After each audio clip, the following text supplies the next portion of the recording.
Well, Prince Harry has been making most of the headlines when it comes to the royal family of late, but across the pond, there is a big storm brewing. There's been an independent investigation into the 1995 BBC interview by Martin Bashir of Princess Diana, and that report is scathing. We're here with Christina Blizzard, the Sun's resident royal watcher, to give us her take on what's been happening overseas. Well, Jane, it's been quite jaw-dropping. The report by Lord Dyson on that stunning, that landmark 1995 interview that Princess Diana gave to the BBC, it was the one we all remember that line, there were three of us in this marriage. And it now comes out that the interview, Martin Bashir, the journalist who got that interview, got it through deceit. He used fake documents to sort of con Diana into believing that the royal family was out to get her, that there were people on their payroll who were spying on her, members of her staff. They even went as far as to suggest, he even went as far as to suggest that her security detail was also spying on her, and really exploited Diana when she was at a very fragile, very vulnerable stage of her life.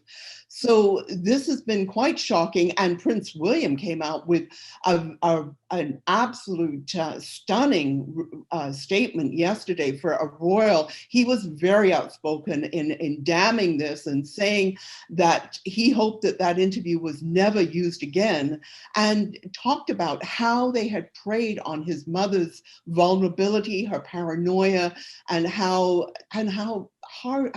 much this had hurt their family. Yeah, Christine, I think we have a clip of that to show everyone now. It is my view that the deceitful way the interview was obtained substantially influenced what my mother said.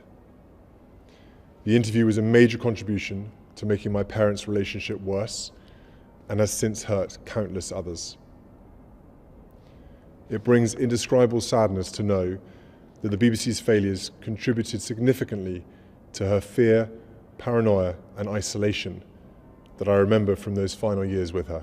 Well, Christine, I'm really interested on your take as a seasoned journalist about what you think about Martin Bashir and what he did and the BBC did.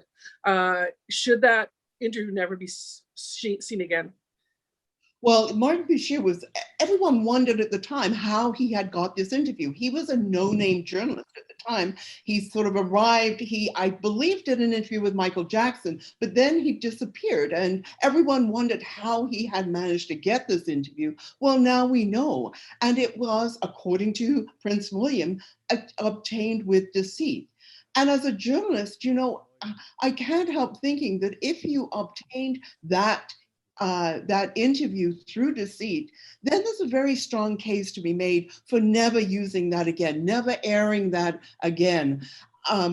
Prince William is speaking on behalf of his mother, and I think we need to have some sympathy for him and for his brother Harry. This is just not a very not a great moment in journalistic history, frankly. Well, Christina, obviously Prince William isn't the only one to weigh in on this. What has Prince Harry been saying? Well, he actually, in a written statement, drew a direct line between this interview that was obtained through deceit, we now know, and his mother's death in the Paris tunnel 2 years later. I think the point he is trying to make is that Martin Bashir preyed on her insecurities and her paranoia about what was happening to her, and for that reason, she did not have palace security with her on that night. She had private security provided to her by Dodi Al-Fayed. So that is also a pretty stunning statement. Well, it's interesting timing, given the brothers could be together for the upcoming Princess Diana statue unveiling in July. Let us know what you think about this entire issue on Facebook and Twitter, and please subscribe to our YouTube channel.